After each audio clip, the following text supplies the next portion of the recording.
Through you, Mr. Mayor, it is 9 a.m. and the live stream has commenced. You may begin your meeting. Thank you, Madam Clerk. Good morning, Council, members of SLT. I see that we have quorum for today's meeting, regular Council meeting on Wednesday, November 5th, 2025. I call into session. First order of business is the national anthem. We ask all those that can, to please rise.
Thank you. Next up, I will call on Councillor Nesnick to do the land recognition statement. Councillor?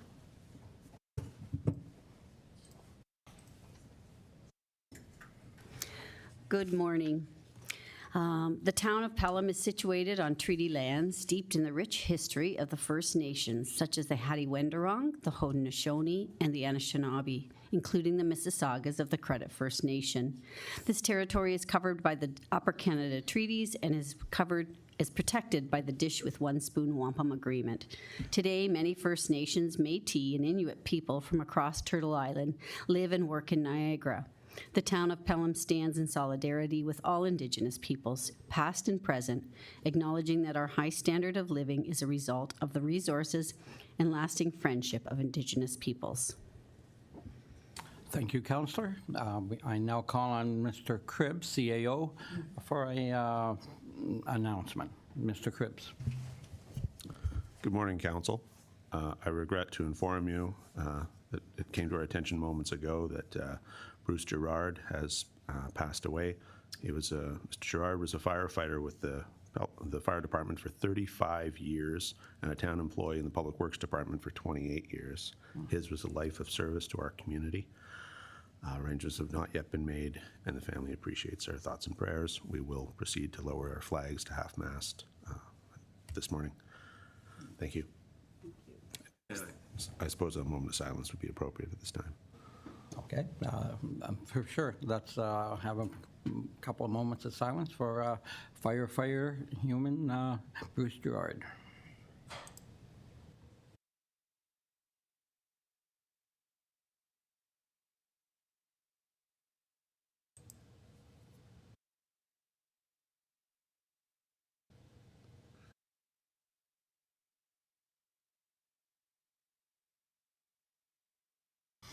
All right, thank you. I happen to know Bruce personally, and he was indeed a top shelf fellow. He will be missed in the community. Next up is the approval of the agenda. I turn to the clerk. Thank you, Mr. Mayor. I have a motion moved by Councillor Hildebrandt, seconded by Councillor Kerr. Be it resolved that the agenda for the November 5th, 2025 regular meeting of Council be adopted as circulated. To you, Mr. Mayor. Okay, thank you. After viewing the agenda, any comments or questions on this item? Not seeing any, call the vote. All those in favor? See none opposed, motion carries. Thank you, Mr. Mayor. That brings you to the disclosure of pecuniary interests. Thank you. After viewing the agenda, does any council member have to disclose a pecuniary interest and general nature thereof? Not seeing any, Madam Clerk, please note. Thank you, Mr. Mayor. That brings you to the adoption of council minutes, and I have a motion put forth by Councillor Brunarski, seconded by Councillor Wink. Be it resolved that the following minutes be adopted as printed, circulated, and read. C-17, 2025, regular council meeting of October 15th, 2025. To you, Mr. Mayor. Thank you. Any questions or comments on the council minutes? Not seeing any, call the vote. All those in favor? Motion carries. Thank you, Mr. Mayor. We are on item 7 of the agenda. If there are any items of which council would like to lift from the consent agenda, now would be the time. Okay, thank you. Is there any, I see Deputy Mayor Eckert, please. Thank you, Mr. Mayor. I'd like to lift 8.3.1, please. Thank you. And Councilor Hildebrand. Through you, Mr. Mayor, I will be lifting 8.2.1. Right, thank you, Councilor. Any other items? Not seeing any, Madam Clerk? Okay, thank you, Mr. Mayor. That then brings you to the consent agenda. Save and accept those 2 items. Now would be the time for council to speak on any topics. Okay. It is quite a short consent agenda, so perhaps we can consider as a whole.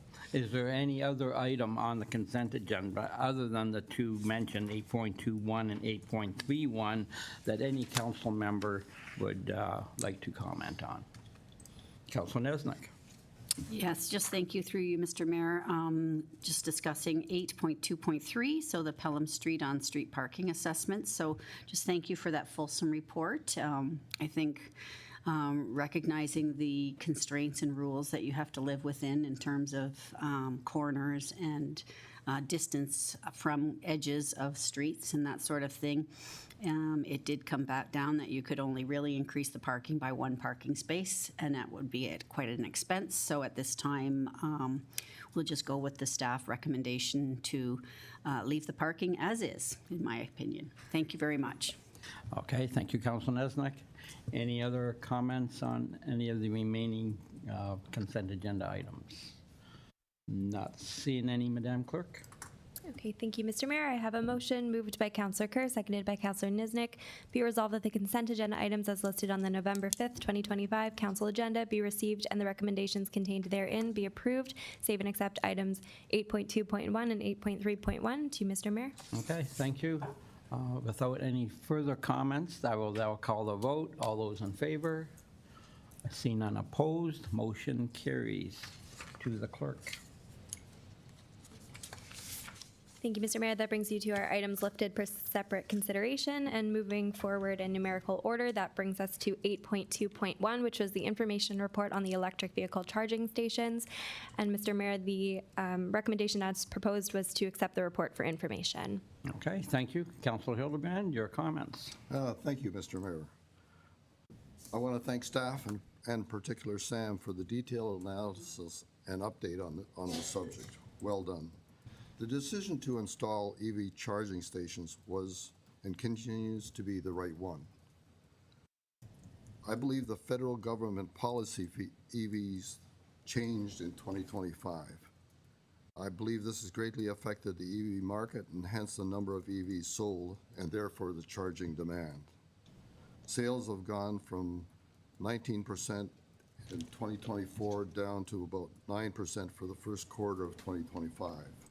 Prior to 2025, the government incentivized and gave rebates for EV purchasers to encourage early adoption, and funds were available through a fund. Since then, the federal government's funds ran out, and even as late as yesterday in the budget announcement, there were no new consumer initiative or rebates available for EVs. And I believe that's drastically affected the market and the sales of that product. That being said, I'd like to address one further area for EVs, and that's parking at the EV stations at the town hall. Creating extra parking spaces in EV-designated parking stations during special events at Town Hall was an option explored by the report and stated that the station relocation and other options were not available because of the contracts we had signed, which we understand. One area I'd like to explore further is increasing temporary bagging of more stations during events. Right now, we bag 2 chargers on Thursday night. Question is, could we increase that to 5? The contract, which needs to be confirmed, and I'll be asking our legal expert to confirm that, allows of 11 days or 264 hours of downtime per year available. Using 14 events, which is a summer concert series, at 3 hours per station accounts for only 210 hours. So is it feasible if we bag for longer than 3 hours, say 4 hours, then we use up just about the 11-day allotment of time theoretically? So what I'm looking at is, can we bag more stations? And is that feasible through the contract? So the question I have for staff, and that's for Ms. Sturton and Ms. Van Ravenslee, is extra bagging feasible and helpful to be considered going forward? Also, do we need to amend the parking regulations for EV parking? And if those are feasible, do we need a motion or just verbal direction to accomplish extra parking spots? Thank you, Councillor. Perhaps we'll go to legal first. Ms. Sturton? Thank you, Mayor. Through you, thank you, Councillor Hildebrand, for the question. I'm looking at the precise wording of the contract, and it requires the town to ensure 97% uptime, which means no more than 3% downtime. Neither uptime nor downtime are defined in the contract, so it seems to me that bagging the chargers temporarily would count toward this limit.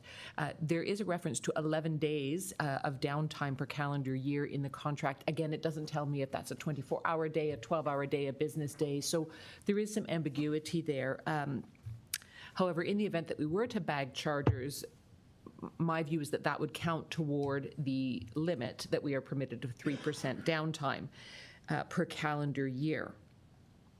Additionally, I'll just comment that the regulation with respect to permitting non-electric vehicles to park in those spots is the Highway Traffic Act, and it requires EV charge stations to be used by electric vehicles when they are identified by signs. So we have interpreted that to say if we bag them, that temporarily suspends the operation of the legislation so we can permit non-electric vehicles to park there. So those two things combined say to me that if we increase the number of hours that items are bagged, or that stations are bagged, or the number of stations that are bagged, we're gambling a bit that there won't be any downtime associated with other factors, whether there's a power interruption or some other kind of issue. So I think from a legal perspective, there is some room to do that, but what we might want to consider instead would perhaps be to discuss with the funder whether an amendment to the contract is permitted to just make that a bit clearer and to give us what we need operationally. I don't know the extent to which there'll be any appetite on the part of the funder to consider that, but it would be another option rather than sort of trying to squeeze our way into what the contract says currently. Does that answer the question? That's excellent. Thank you very much. Thank you. Ms. Van Ravensway, any further comments on that situation? Through you, Mr. Mayor, obviously, we need all the parking we can get, and we appreciate it when we are allowed to bag 2 of the charging stations on a Thursday evening. So if we can further investigate, that'd be awesome. Thank you. Okay, thank you. Mr. CAO, do we need an amendment, or could this be our verbal direction? Oh, I think we're entirely satisfied with verbal direction. I think there are, well, we can all see, I would imagine, 2 viable ways forward. And, but this will require some administrative work on our part.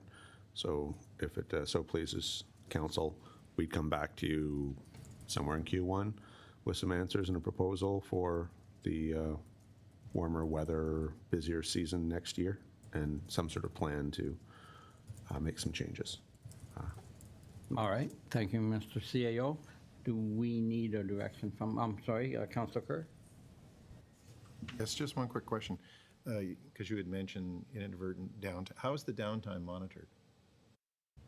Who monitors it and comes up with?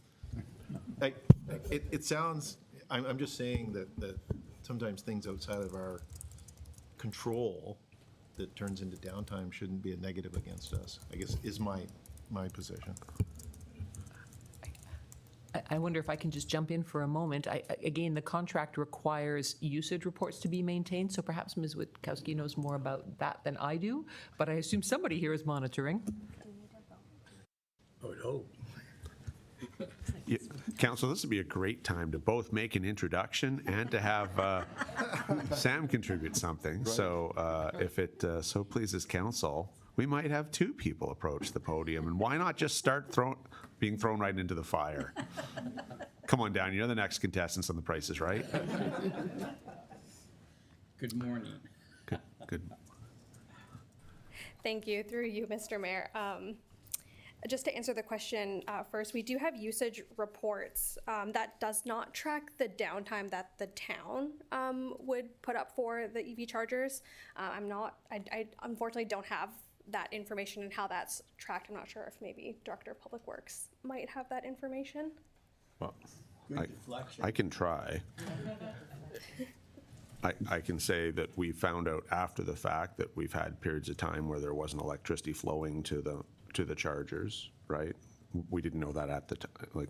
So there isn't a pure monitoring technology, to my knowledge, or program.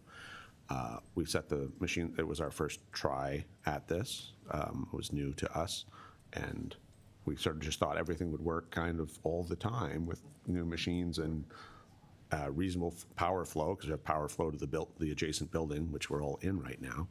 And it hasn't turned out to quite function that way. And the websites that show where charging stations are don't always show the ones immediately outside our building for reasons. And we think that's because sometimes there isn't electric flow to them or adequate flow to them. But we can't prove that because that's not a system we run either. It's actually a private company that there's two different websites, like Coke and Pepsi in the world, that kind of do that. So I can't say that we have, in that sense, a real-time monitoring. We don't have that sort of ownership over the product or the technology. We do find out after the fact sometimes when they aren't working, and then invest, and we have put some efforts into remedying that. So I'm not sure where we're going to have satisfactory to that extent, but we are fulfilling our contractual obligations with the reports that our environmental coordinator or coordinators provide, which is a great segue to an introduction, I think. Thank you. And through you, Mr. Mayor, to Council, I'd like to introduce my replacement while I will be on maternity leave over this next year, Mr. Adam Kelly. So I will let Adam introduce himself to Council. Through the mayor. Thank you, Sam. Hi, everyone. My name's Adam Kelly, and I'm going to be covering Sam for the next year or so until about the end of November. And so over the past week and a half, Sam's been briefing me on all the amazing projects that she has underway and what's coming next for the town of Pelham. And I'm very excited to try to fill some big shoes and take care of business so that Sam can cruise right back into it when she gets back next year or at the beginning of the year after, whatever it is. So it's very nice to meet you all. I look forward to building a relationship with you guys and making sure that we have some good progress continuing on. So thank you very much. Welcome to the team. And Thank you. Sam, congratulations. Oh, sorry. Welcome to the team, and Sam, congratulations, and may you enjoy your maternity leave. Mr. Mayor. Thank you. Go ahead, Councillor, Deputy Mayor Eckert. Thank you. If we're sending this back and getting some more information, one of the things I didn't get here, and I may have missed it, but a lot of great information here. We're talking about bagging primarily on a Thursday night to get more parking spots. Okay, so what I don't see here is, are those spots being used? Are they sitting empty? because an electric vehicle doesn't park in one of them? Or are electric vehicles parking there and being plugged in? What is the usage on a Thursday night? Like, are we losing great revenue, no revenue? So can we include that? Or if somebody has that information right now, I'd like to hear it. But otherwise, I'll wait for it to come back to us. Thank you.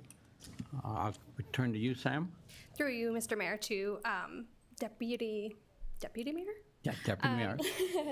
So for the tracking that we receive from Flow, the EV charging stations programmer, the way that that's tracked is monthly, I believe. And so we wouldn't have specific connections to track on the Thursday evening and the associated data that would come with that, like the what was charged to the customer, what kilowatt hours were used during that charge. And so I think the way forward for that would be more of like a visual observation of what's taking place when those are bagged. And it does sound like we need to be tracking that a little bit better moving forward anyways. And so perhaps that's the way forward. Deputy? No. Okay, thank you, Deputy Mayor Eckert. Any other comments? Not seeing any. So, Madam Clerk, what I hearing is this will be a verbal direction to staff? That's what I understand, yes. And as such, we would just need a motion to accept the report for information. Okay, thank you. Any other questions on the report? Not seeing any. I'll call a vote. All those. Sorry, can I just get a mover and seconder as well, please? Oh, we need a second. I'm sorry. Councillor Kerr, you will. Councillor Hildebrand, you'll a motion, and Councillor Kerr will second. Okay. Thank you. Any other comments? Not seeing any. Call the vote. All those in favor. Seeing none opposed. Motion carries. Thank you. Thank you, Mr. Mayor. That brings you to the next item that was lifted, which is item 8.3.1, correspondence regarding publication of sexual offender registry. And that was lifted by the Deputy Mayor. Okay. Deputy Mayor Eckert, the floor is yours. Thank you, Mr. Mayor. I had the, I guess, the pleasure of meeting the woman who's spearheading this in throughout Niagara and beyond. Very passionate, well versed in this area, and herself and her couple of her children are victims over the past few years in this area. So she is very passionate, as I said earlier, about this. And several of our area municipalities have adopted a very similar, not exact, but a similar motion as well. So with the help of the clerk, or with all of the clerk, we came up with our Pelham version, and I'd like to read that into the record now.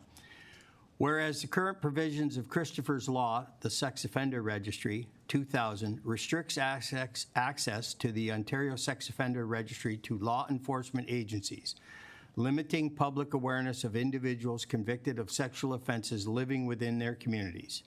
And whereas public access to information about registered sex offenders can empower residents to take informed precaution to enhance community safety, particularly for vulnerable populations such as children. And whereas transparency and access to information are key components of public safety policy, and a public version of the registry could balance safety and privacy. And whereas there is growing concern regarding the revolving door justice system and the need for stronger measures to address repeat and high-risk offenders. Now, therefore, be it resolved that Council for the Corporation of the Town of Pelham enact as follows. 1, that Council formally requests that the Ontario government amend Christopher's Law Sex Offender Registry 2000 to permit public access to the Ontario Sex Offender Registry, and 2, that Council further requests that the Government of Ontario, A, take action to end the revolving door justice system by strengthening bail laws and ensuring repeat offenders are kept off the streets. B, impose tougher sentencing for serious crimes, particularly those involving children. And C, strengthen and expand the sex offender registry to include stronger monitoring, supervision, and restrictions for repeat and high-risk offenders. And 3, that a copy of this resolution be circulated to the Premier of Ontario, the Attorney General of Ontario, the Solicitor General of Ontario, all regional members of provincial parliament, and Niagara Region municipalities. It's no secret, my past employment, I've dealt with this for 50 years or more. It's been a hot topic forever, and there just doesn't seem to ever been anything truly done in this area. There's been several efforts at improvements, and they've been very welcomed, but there's enhancements that need to be made. One of the parts in there where it says the bail laws, that leads into another subject of offenders, criminals, being given credit for time served prior to trial and sentencing. And when you look at that, they have earned the right to stay in jail prior to their trial.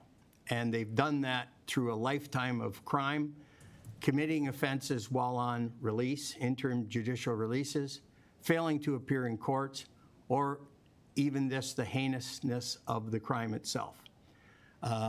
And I think this is a great step forward. And we just saw in the paper last week, the Supreme Court of Canada has ruled that the 1-year mandatory sentencing for child pornography is unconstitutional. It's cruel and unusual punishment to give somebody 1 year in jail. I don't believe that that is the sentiment of the general population of the country of Canada. And Mr. Fraser, the minister involved for the federal government, has come out and said he's not going to challenge that with the notwithstanding clause. But what they are going to do is they're going to look at strengthening, increasing penalties under the section, and I hope that he follows through on that. So I know other members of council were very interested in this, and I'm speaking on behalf of them, I believe. Thank you for the time to put this forward, and I want to thank Brenda for reaching out to town council and meeting with me to put us on this track. Thank you. Okay, thank you, Deputy Mayor Eckert. I don't usually do this, but I'm wondering if because of the legalities, I realize this is a request, I'll turn to our legal. Did you have a part in also forming this? And if not, are you satisfied that this is a way to go here? Thank you, Mayor. Through you, I was not involved in drafting the resolution as proposed. I have no objection if council wishes to do that. There are, of course, limits as to what we can do as a municipal government with respect to criminal matters, as those are generally federally regulated. However, I think what we're looking to do here is simply send a piece of correspondence, and if you don't ask, you don't get. So I don't object to the resolution as proposed. Excellent. Thank you. To the clerk, Thank you. please. Through you, Mr. Mayor, just to clarify that this did not originate from the town of Pelham. This is the motion that has been circulated amongst regional municipalities. Okay, I thought So that by we had, passing it the same, we would just be supporting the motion that they put forward. Okay, I thought we had Pelhamized it. We slightly Pelhamized it, but quite literally putting Pelham's name on it. Okay, excellent. Very good. Do we need a mover and a seconder to amend We it? would need a seconder. I believe the deputy mayor will be moving this. Okay, thank you, Deputy Mayor, and we'll go with Councilor Wink. We'll second the motion. Thank you. So it's now on the floor. Any further discussion to this? To the seconder, Councilor Wink. Yes, thank you, Mayor. Just piggybacking on Ms. Sturton's comments that don't know how good this will be, but our voices have to be heard, whether it's a municipality, whether it's victims and whatever. And if we can't continue to remain silent on heinous crimes, particularly against children, like who are defenseless against these individuals. So I fully support and echo Deputy Mayor Eckert's comments with respect to this, and thank you for the ability of putting this forward and letting our voices be heard. Thank you, Counselor. Any further comments? Not seeing any, I'll call the vote. All those in favor? And the vote is unanimous, as I would expect. To the clerk. Excellent. Thank you, Mr. Mayor. And if I may also have a mover and seconder to accept the correspondence that was circulated from the NAG region for information. Okay.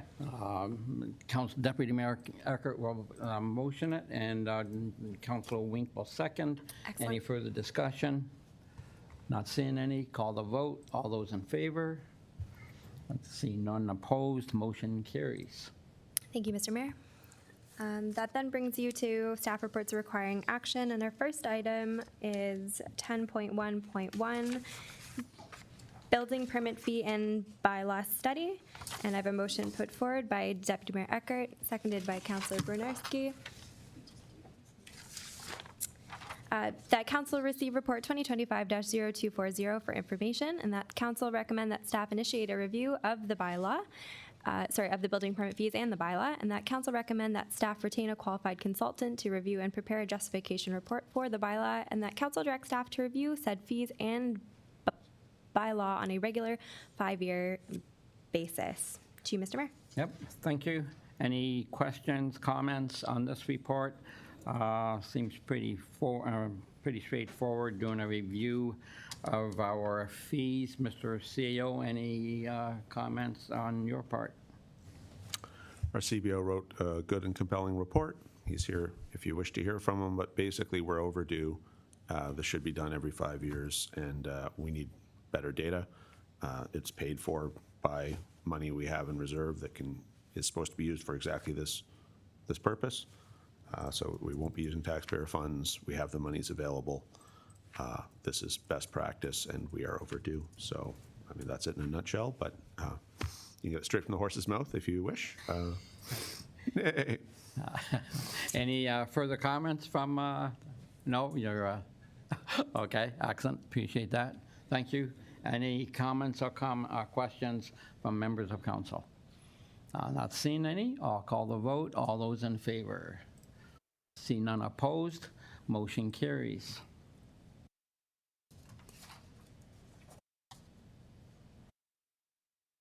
Thank you, Mr. Mayor. The next item is 10.1.2, update for library renovation project design, and I have a motion put forth by Councilor Wink, seconded by Councilor Hildebrand.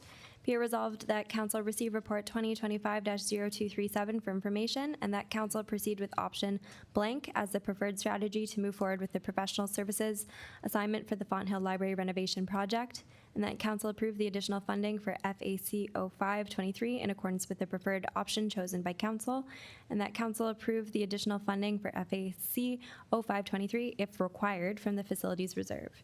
To you, Mr. Mayor, and there are 3 options contained within the report. Yes, thank you, Madam Clerk. After viewing the 3 options, I know I'm willing to go with number 3, just because it does give us a shovel-ready project for the first phase. Any items you want to fill in, Mr. CAO, before I open to council?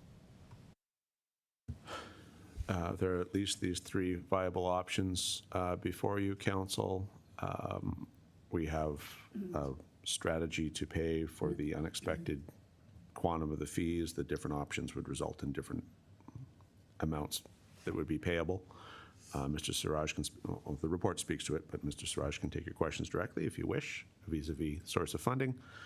With respect to construction, Mr. Marr can certainly answer questions about the process, but fundamentally, something has changed materially in that we've gone from one phase to 2 phases, and we know that means, in essence, it's sort of 2 separate projects. We call it phase 1, phase 2, because it's how we conceptualize it, but they're not one immediately after the other. So for the people doing the work, it will feel like 2 different projects over the span of years, we believe. When you look at the work in the fire station, which is was always considered to be 2 phases, and that's how we tendered it.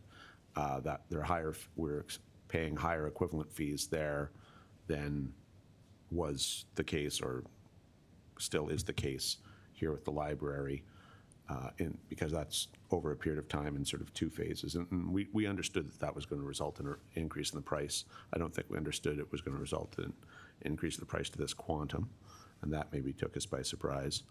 But that it is to be expected that when it went from 1 phase to 2 phases, there would be a price increase. Mr. Marr has far more experience in the construction industry than do I, and he can speak to that for you, should you have questions. And of course, the library CEO is present. But so there's been a change. We did not anticipate this change in price, or at least of this magnitude. But we did anticipate, and it is reasonable that the price goes up when we've changed this to a 2-phase and multi-year project. That was something initiated by us as the purchaser, and the project initiators. So that is a material change on our side from what was originally conceived of. I think that's all the general commentary I have. There are different courses forward. Certainly, this council and previous councils have long heard me advocate for shovel-ready projects, and that is an important consideration and always plays into, I think it's very easy to underestimate the importance of shovel-ready in the success of our grant applications. Yes, we have very talented people. Yes, we put in good grant applications. It's a corporate strength. But part of that is also being realistically able to go. And so I'm a huge fan of shovel-ready. I would say that as a general proposition, and that will always be the case, I think. Thank you. Thank you, Mr. CEO. I know in my years on this council, we've lucked out a few grants because we did have something all ready to go. So I'll leave that with council. Any questions or comments, obviously, on this report, and as to what option individual councilors would be satisfied with? Councilor Hildebrand. Through you, Mr. Mayor.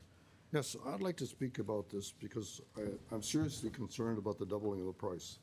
The architect was originally retained under a contract for the complete design assignment. The project awarded to Ward 99 Architects at a cost of $165,000 plus taxes. The revised proposal now doubles the original cost. Proposal requests an additional fee of $170,360 plus applicable taxes to divide the work into 2 separate phases, which to me does not appear reasonable given the original scope of services, including full design, contract administration, and inspection.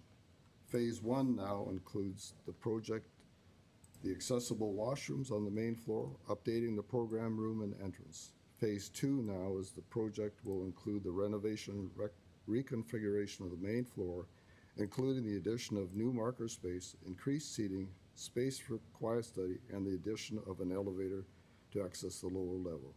I agree, there are some differences, and here are the differences I noticed. There's an extra bid package, that's $3,300, and Phase 2 requires separate tips for contract administration oversight. To me, the drawing detailing has not changed, and therefore, I don't understand how it's even close to being an extra 100% cost increase by the architect to do this. Could I see 20 or 30%? Yes. Can I see 100%? No. So the question I have for the director is, what am I missing that justifies a 100% increase in cost by the architect? Through you, Mr. Mayor. Public Works. Yeah, through you, Mr. Mayor. So we did reach out to the architect. Splitting the project into 2 phases requires design for the 2 phases to work interconnection with each other. Again, there are additional fees for the bid package preparation and tender document preparation, as well as the contract administration would be separated by years, so there would be increase in cost there. The engineering fees, the explanation I have for doubling the fees, I don't have for council. I don't have that answer for council today. That is something we've asked the architect, and the response back that we've got was that the project was broken into 2 phases. Even though it's one building, it's basically 2 separate projects. One thing I will add is when we normally estimate engineering fees in contract administration inspection, that can range anywhere between 5 and 10% of the construction value of the project. So if you look at phase 2 on its own, and we were going to go competitive pricing on that for phase 2 only, you could expect anywhere between 5 or 10% of the construction value for the engineering services for that portion of the project, which would range somewhere between $125,000 to $190,000, $200,000. So that would be a realistic number for engineering and contract administration and inspection if we were to go back out to the market for phase 2 of the project. Thank you for that. Back to Councilor Hildebrand.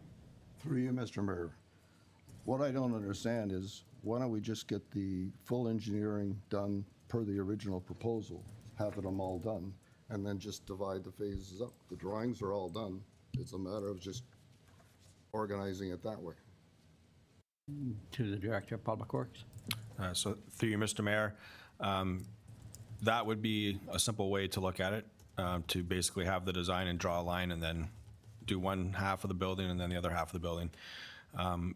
I don't have that answer for council today with respect to how those 2 projects work together and what design has to be in place to make sure those projects will for doing stage 1 and then come back in a few years to do stage 2 and how that integrates together. So that's something that we could consider and move forward and discuss with the architect. Like I said, staff have reached out to the architect. We haven't received that information back on what the details were of those additional costs, just that the project now is divided into 2 phases, and they consider that as almost 2 separate projects, and the level of effort that's required from their end to do so is reflected in their proposal. Councilor? Through you, Mr. Mayor, I guess my option would be option 4. Wait till we get an answer back from the architect and make a decision then. So thank you for that, Councillor. If I can go to the CAO. So the reason, according to the report, that kind of leaning appeared to me to number 3 is because we would have phase 1, we would already have that done and that is ready to go. Whereas if we start over again, obviously, and we tender that as one phase, we're gonna, it could conceivably put us back waiting for that all to fall in place. Is that correct? Well, I stand to be corrected by Mr. Marr, but yes, there's nothing inhibiting us from going forward with phase 1 at this point in time.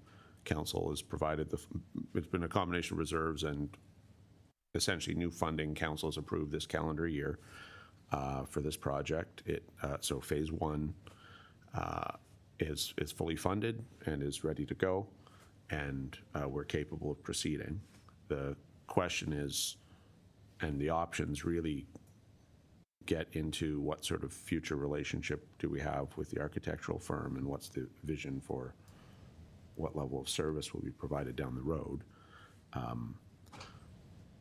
think any I don't want to interfere in your, reasonable people can disagree. There's obviously a challenge here, which is why we brought this to council for your direction.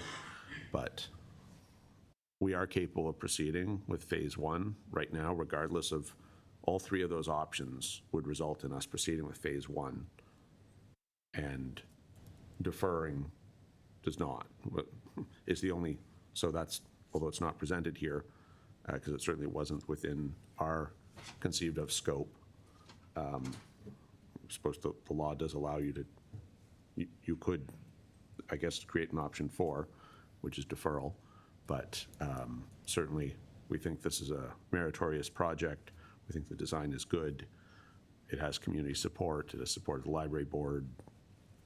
I've been to multiple, I'm not alone in having been to multiple functions at the library this calendar year. They're sort of celebrating the project as it goes forward, which isn't to say that there might not be, it might not be valid to take option 1 or 2. They're sort of indicating more displeasure and reducing the role of the architect in the future part of the project for phase 2. But I think we'd all like to see the library succeed and proceed, and delay can make that difficult, but not impossible. That is, although we didn't present that as an option, that in theory is an option available unto you. Mr. Maher, did I miss anything? Through you, Mr. Mayor, no, I think you hit all the points. The one add is if council's decision is to, like for phase 1, CAO is correct. Phase 1 is complete, and we also have a conceptual design in for phase 2. So that's all that work has been completed, right? So we have a concept in place for stage 2. It'd be the detailed design that would have to be done after the fact if council decides not to move forward with this architect's proposal. We won't have a shovel-ready project. We'll have a concept in place that you could use for funding opportunities if they become available. But there would be, from the time that council decides that the project is to move forward, then we would have to go back out for new architect services and design services. That would probably take a 4 to 6 month process to do that. And then you're probably looking, if you went back out to the market, in my past experience, you're probably looking at anywhere between 5 and 7.5% of the contract value for that professional engineering service. So if we were to start from scratch, my guess is it would add 4 months to the project once we get the go-ahead to do the work. And then you're probably the engineering services and design services to do that work is going to be somewhere in the order of 5 to 7.5% of the total value of the contract. Okay, thank you, Public Works. So before I don't know if you want to put your option forward, or do you want to hear what the rest of council has to say? I'd like to hear what the rest of the council would have to say, but my option would be to get the full engineering design done as it presently stands with the present budget. Then the contract is fully shovel-ready, and we'll deal with the separation. Because really, we're dealing with the washroom, we're dealing with the front entrance, and what was the other thing? Update the program room. That's not complex engineering work, in my view. Thank you. Okay, thank you. I will open up to the rest of council. I'll come to this side. Councillor Nesnick? Yes, thank you. When I first read the report, I felt the same as Councillor Hildebrand. If you look at the detailed design costs for phase 1, it's $64,600, and then it jumps to almost double for phase 2 to $131,000. To my brain, that just does not make sense when you're working with an architect, and when originally the whole thing was quite a bit less than half that. So I really just feel like it's a cash grab by this architect, to be honest with you. I'm just going to stay it plain out. And I don't think that's fair. And I think that we as a town should go back to them and say, listen, we're happy that you want to be our architect. We want you to be in this project, but your prices are way out of whack. And I don't think we can do business with you if that's the case. I agree with Councillor Hildebrand. I think we should just get the detailed design for the entire project and then move forward with what the phase 1 is within that, and then worry about phase 2. We've got the shovel-ready project to go, and then we can tender that out as needed when time comes. Is that doable through you, Mr. Mayor, to Mr. Maher?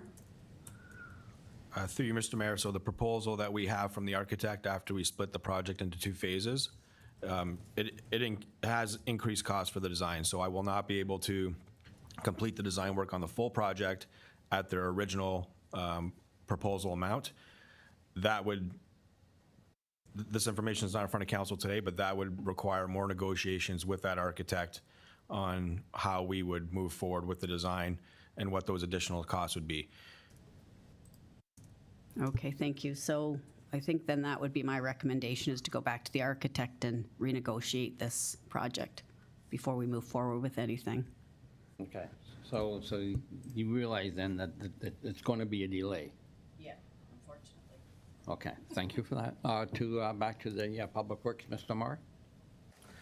Through you, Mr. Mayor, so phase 1, the design work is almost complete. And so as part of the services that have already been provided, they've done the conceptual designs for the entire project, so for phase 1 and phase 2, and they're, don't have the exact percentage, but they're working through the detailed design for the phase 1 portion of the project. We're looking to wrap that up and try to go for tender on that project in Q1 of next year. Council has approved the funds to do phase 1 of the project. So that part of the project will proceed, unless I'm instructed otherwise from council, but that project has been approved. We would proceed with that. The question is, how do we approach phase 2 of the project? So I believe we have some time there to, if council's wishes for us to go back and try to renegotiate with that architect on what the value, a realistic value of phase 2 would be, or see if there's some revisions that could be done, then you could give staff direction to do that, and we would take that back to the architect that's on record right now and try to work with them to come up with a revised proposal. Okay, thank you. Councilor, you still have the floor. All right, any other comment? Yeah, thank you. So that sounds reasonable to me. I think, as I said, like 131,000 is the top end of the percentage of the second portion phase, right? 2.5 million, so that's the top percentage. If we can get them down to 5 to 7% and save the taxpayers a little bit of money there, I think that would be great. Okay, thank you.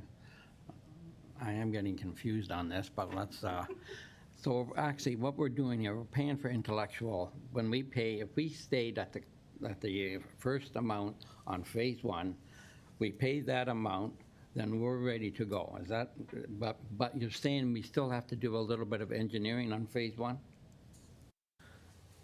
Through you, Mr. Mayor, so yeah, you're correct. So phase 1 included and the work that's been completed to date for the 144,000 has been the conceptual design for the full project. It includes the detailed design phase for phase 1. It includes the tender document preparation and the contract administration inspection for phase 1. So that 144,000 would include everything we need to successfully complete phase 1 of the project. What it doesn't include is the detailed design phase, tender document preparation, and contract administration and inspection for phase 2. So if council's wish is not to move forward with that portion of the project now and to come back and negotiate with the architect and come back with a revised proposal, if we don't move ahead with phase 2 work, the detailed design phase will not be started until we can come to an agreement. Once that agreement is in place, it's probably 4 to 5 months of design work, detailed design work. Now, the amount of detailed design work that's in phase 2 is much more significant than in phase 1. You've got structural design. We're building an elevator shaft.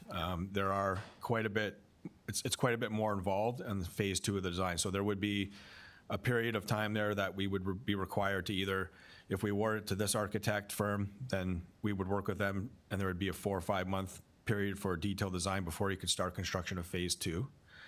If we went back out to the market, then we have to draft a new RFP and put it out in the market, receive proposals, evaluate those proposals, select an architect, and then we would move ahead with the design. So it will add time to phase 2 of the project. That being said, phase 2 of the project is not ready to go today. They're waiting for funding. And so we have some time to figure out that part of the project. But phase 1 is ready to go. Council's approved the money to do that, and that fee is $144,000 from this architect. Okay, thank you for that. More clarification. Thank you. Any other questions? We'll go to this side. Councilor Kerr. As with Councilor Niznik and Councilor Hildebrand, I looked at it, and I guess having been involved in a number of things, it was quite surprising to see that radical price increase. I mean, instinctively, if they, from them at the beginning, they had looked at it and said, we can do the whole project for X amount, and then suddenly, well, you want to put it in 2, suddenly it doubles.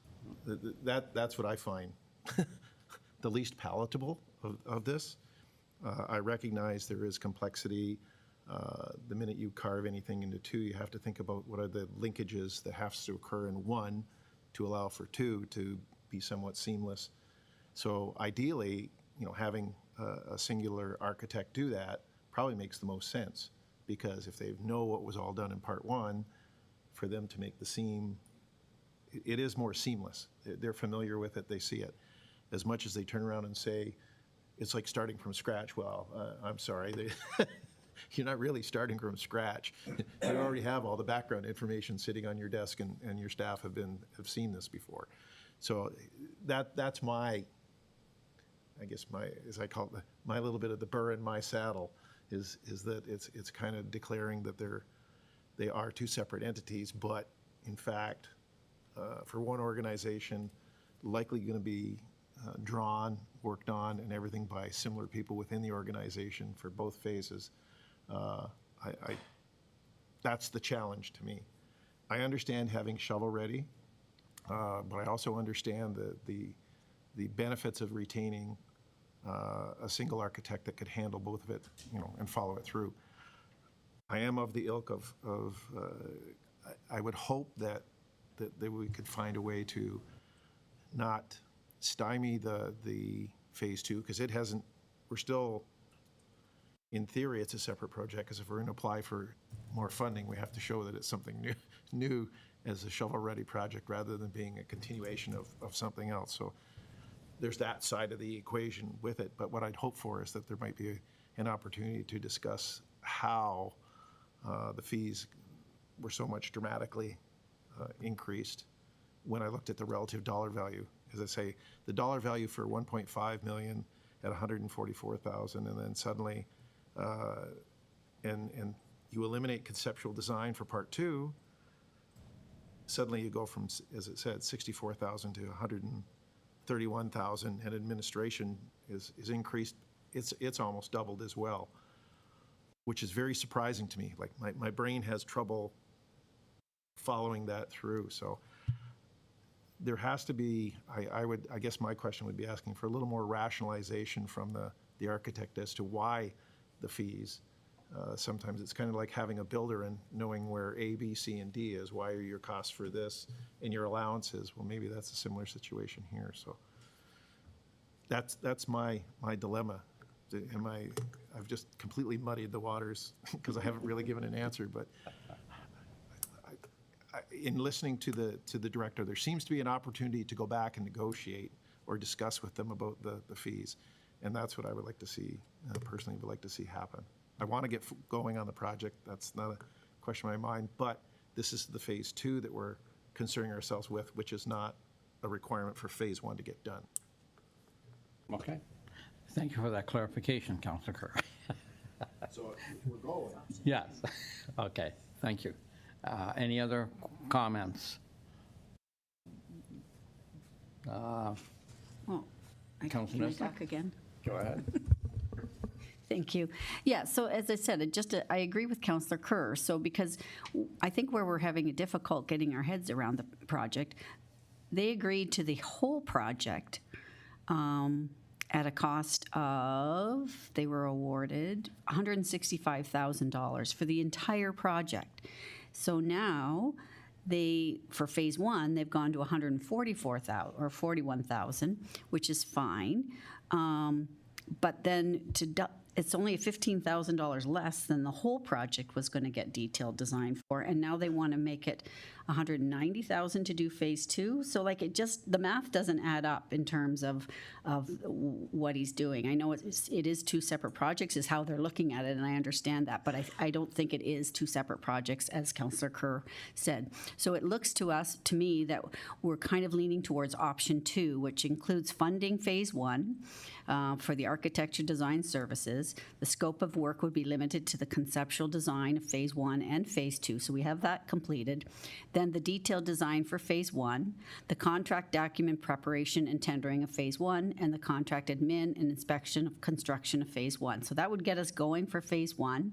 And then the cost of the assignment would be $144,000, which has already been approved. If this option is chosen, then we can move forward with phase one of the project, but not advance to the detailed design for phase two.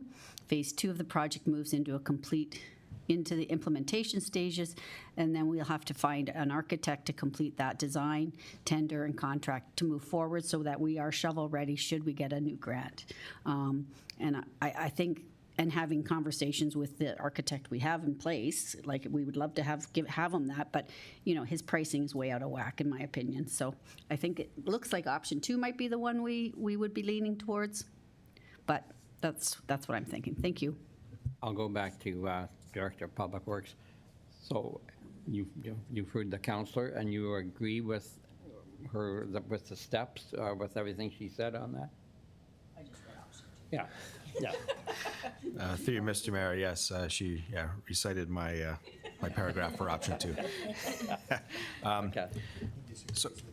So I think that's a way forward that could be justified. Like I said, we have the funding approved for phase 1. We want to move ahead with that project. Phase 2 of the project is contingent on receiving funding and fundraising for that portion of the project. So there's no timeline on when that actually happens. So there is some time. So there's 2 ways forward here with respect to phase 2. Council could direct staff to go back and revisit phase 2 fees with the architect and report back to council based on successful negotiations and something that's appropriate for council's consideration. Then we could then continue with the award and move forward with them. If we don't come to an agreement on those fees, or it's not acceptable to council, then staff would issue another RFP for design services, more appropriately timed for when the project's going to happen ahead of that construction for that phase 2 work. But then we'd go back out to the market. So there's 2 ways forward. We can either go back and negotiate with the architect on phase 2, report back to council, or we could just move forward with a brand new RFP for design services for phase 2. So that's the way we would move forward with that. Thank you for that. Mr. CAO, any final comments on how this, on any of the options? Well, I think Mr. Mars nailed it on the head. I think you should discuss amongst yourselves which you'd rather us do and go back and negotiate, or definitely go through our purchasing and tendering process again. Either way, we get to proceed with phase 1, and the library gets the first half of the facelift it needs to serve our residents quite well. So those are both reasonable paths forward, and really we need direction from the 7 of you on how to proceed. Okay, thank you. Deputy Mayor Eckert. Thank you, Mr. Mayor. I think everyone on council has the same idea that we don't want anything, this project's been going on long enough, and we want to see it moving forward. And we don't want to be the impediment to it going forward. However, we have to be mindful of spending tax dollars. I have no trouble with proceeding ahead with phase 1 of this, and then going back to the architect to try and renegotiate a more reasonable fee. And if that's not possible, then going out to tender. I just don't think that there's going to be that much of a delay in the project, because the project hasn't even started yet. So if we're moving forward with talking to the architect and then putting it out, we could have almost all of that done prior to the original phase 1 even being finished or started or completed, whatever. So I don't think there's going to be that much of a delay in the project if we go back to the architect on phase 2 and we do that in a very timely fashion. And then if that doesn't bear any fruit, then we put it out for an RFP. I just don't see how that's going to delay the implementation and completion of phase 2 of this project. That's my point. So Okay, thank you, Deputy Mayor. So so when Public Works, Jason, Mr. Marr, will you be bringing back the results again, because phase 2 is somewhat in the future? I take it that you will be bringing back results of any negotiations, and then council will go from there, I would take. Is that, I'll ask Mr. CEO. Well, I don't want to presume your vote, but if that was your direction, and if we can't negotiate something this calendar year, then, I mean, you either make a deal or you don't. I would think we have a final meeting of the year is about December, help me, Madam Clerk? 17? Yeah, that's probably right. Getting late in December, I think we could just bring back and say, we've successfully negotiated a price. Does this meet with your approval? And if we haven't negotiated one by then I think we should restart the process. I mean, you know, we get a deal or not, because we're used to running through that process relatively early in the year anyway. And we don't know whether we're talking 6 months or a year or a year and a half with respect to phase 2 yet. So I think if we can't make a deal this year, let's go forward without a deal, if that were your vote and direction. All right, thank you. Any further comments on 1, 2, or 3? Councilor Wink. Through you, Mr. Mayor, to Mr. Marr. Yeah, through you, Mayor, to Mr. Marr. So if we go out for an RFP, let's say for phase 2 in another year and a half or whatever, aren't we rolling the dice that prices are going to be relatively the same? We may not get a better deal than what we've got at this point, correct?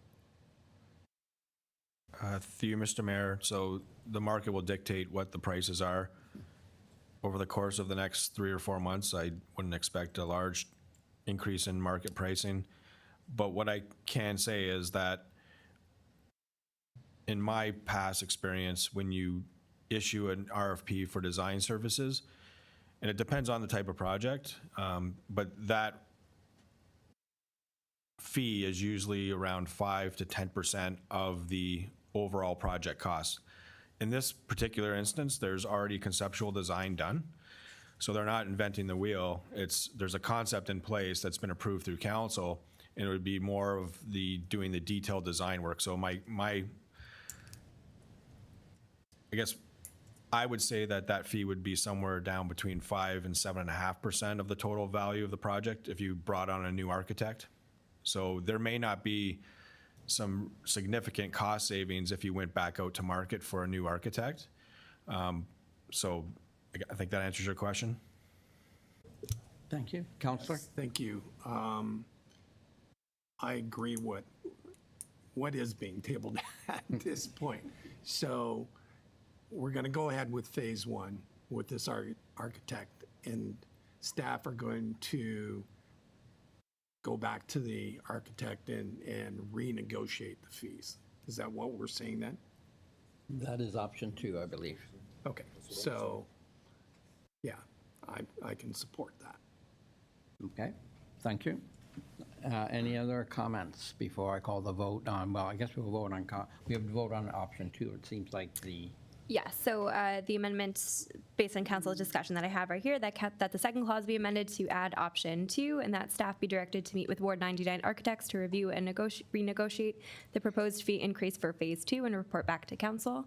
And then just clarity through Mr. Marr, is our clauses 3 and 4 still necessary for the funding now that phase 2 is not? Or would you like council to strike those?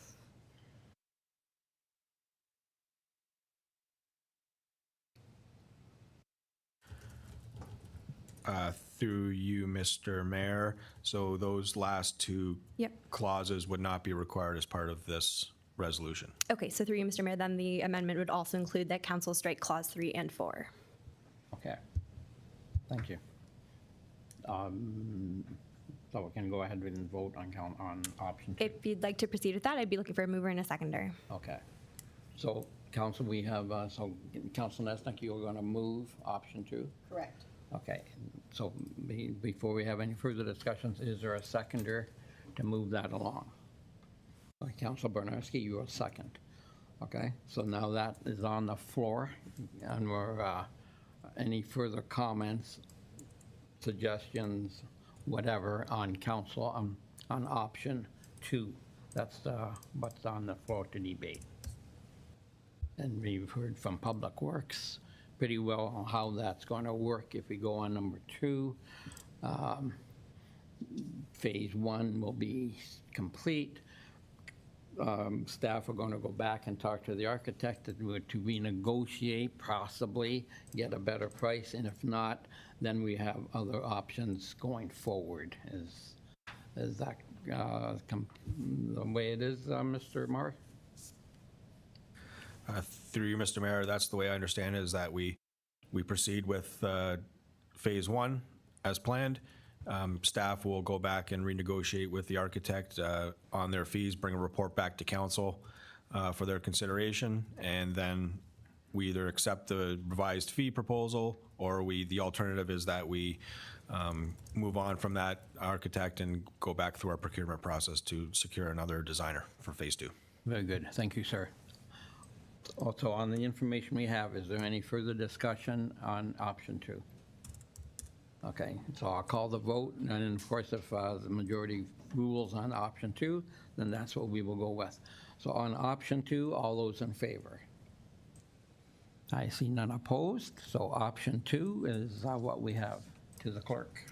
Thank you, Mr. Mayor. That brings you to the motion as amended, which includes to receive the report for information purposes. And I'd be looking for a mover and a seconder. Okay, will we have this, Councilor Eckert, you will, Deputy Mayor Eckert, your motion.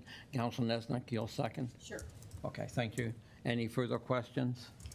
Not seeing any. Call the vote. All those in favor? I see none opposed. Motion carries. Thank you, Mr. Mayor. That brings you to item 11, and that deals with the appointment for the NPEI and PWPI. And for clarity, perhaps we can move forward with 2 separate motions for appointment, Mr. Mayor, beginning with the Niagara Peninsula Energy, Inc., which is only seeking 1 appointment. Okay, thank you. And so I should call for... If you would like to, Mr. Mayor, yes. Okay, so for the NPEI appointment, is there councilors that will put their names forward for this? Councilor Hildebrand? Yes. Okay, and is there any other councilors? Councilor Nesnick? No? Go ahead. Are you moving that you appoint yourself? I'm Can you, putting my name forward. Correct. and then I'll second that. Okay, Is that okay? That is okay. Or not? okay. Any other candidates or any other council member willing to put the name forward for the NPEI appointment? Council Wink. Yes, originally I said I would put my name forward, but after consideration, I will not put my name forward. Part of it is, I'll make an explanation on it. This is a paid position. I never realized that this was a paid position until recently, and I don't want my name going on something where all of a sudden I found out that I'm going to get paid for it. I think there needs to be more transparency in everything that we do when we do these appointments. Councilor Nisnick's on 4 committees, advisory committees, and doesn't get paid any extra for it. These 2 positions, if you're on both these positions, it equals 50% of our annual wages. So I don't want to be tied to that. Also, there's a distinct possibility that the first 2 meetings of NPEI I would not be able to attend. So that limits my participation in this. What I do say is NPEI needs to look at the shareholders a lot tighter than what they do. The dividends that we receive for our investments are very low. I believe that the costs that happen in NPI are very high, and they could look at reducing costs significantly based on top-heavy management. In addition, there's other expenses that are there that they could pare back, and I would implore the the person who's going to take this to get these budget items down so it increases our dividends up as a shareholder, because we've been grossly underfunded, if you will, through MPEI over my tenure of the 2 terms, and I like to see more return for our municipality. So I'll leave it at that. Thank you, Councillor, for those comments. As of now, unless someone else is going to step forward, we have one councillor willing to accept the role. Madam Clerk, do we just now, how do we proceed? Go ahead, Councillor Sorry, Hildebrand. Mr. Mayor. I have a speech prepared. Oh, well, let's just go hear from the, from the clerk. Councillor Hildebrand's welcome to make his speech. I understand that there is a motion on the floor, but he is still welcome to speak to it. Okay. If council would indulge. Certainly, go ahead with your speech, Okay. sir. I'd like to express my interest in continuing to serve the town of Pelham as a representative from Niagara Peninsula Energy and on the Penn West Board. I bring over 30 years of experience in the power industry, 10 years in plant management and 20 years in engineering management, with design authority on major projects worldwide. The experience has given me solid understanding of how technical, financial, and policy decisions are connected in the energy sector. Since joining council in 2018, I have served 7 years on the Penn West Board and most recently as chair with signing authority for the corporation, and nearly 3 years on the Penn West Board, where I currently serve as chair of the Finance Committee and serve on Governance Committee as well. These roles have helped me develop a strong working relationship with NPI's leadership and with other municipal shareholders, along with Pelham's interests front and center. I also serve as Pelham's representative on IESO. NPI is currently entering a major transition period. We've all heard what Councillor Wink has said, and I agree with his comments. Its president is retiring after 40 years of dedicated service, and the company continues to invest heavily in infrastructure to meet growing demand. We know that the reliable electricity is available. If reliable electricity is available, development follows. Power drives growth, innovation, and quality of life. And here in Niagara, transformer stations and grid connections are key infrastructure for that progress. And right now, we have 2 transformer stations underway, and those capital expenditures are huge. Across Niagara, the number of local distribution companies has dropped from about 80 to 60, and the province continues to encourage mergers and consolidation. It is more important than ever that Pelham's shareholders' interests are protected. My experience, industry knowledge, and steady approach to governance put me in a strong position to help ensure that happens. I'd be honored to continue to serve the town of Pelham. Thank you very much. Okay, thank you, Councillor Hildebrand. I believe with only one candidate, we declare Councillor Hildebrand the representative, Madam Clerk. Thank you, Mr. Mayor. So that is done through a motion. So I have it moved by Councillor Hildebrand, seconded by Councillor Niznik. Be it resolved that Council appoint Councillor Hildebrand to the Board of Directors for NPEI for a term of 3 years. To you, Mr. Mayor. Okay, thank you. Any further comments? I will just, myself, well, I guess I should say this after the vote, so let's go have the vote first. All those in favor of appointing Councillor Hildebrand to the board? And I see none opposed. So so Councillor Hildebrand, congratulations on successful, and you have been more than diligent with this post in the past, and we expect the same going forward. Thank you. And it would be nice to have that dividend up around 15 or 20%. I totally agree. I don't disagree on the dividend distribution. There's no questions there. Okay, thank you, sir. It's a highly regulated business, so it's a tough situation. Yes. Okay, thank you. To the clerk. Thank you, Mr. Mayor. That brings you to the appointment for the directors to the Penn West Board, and we're looking for 2 positions or 2 appointments. Okay, thank you. On the Penn West appointments, Councillor Curry, you're putting your name forward, and Councillor Hildebrand, you're putting your name ahead again. Thank you. Any?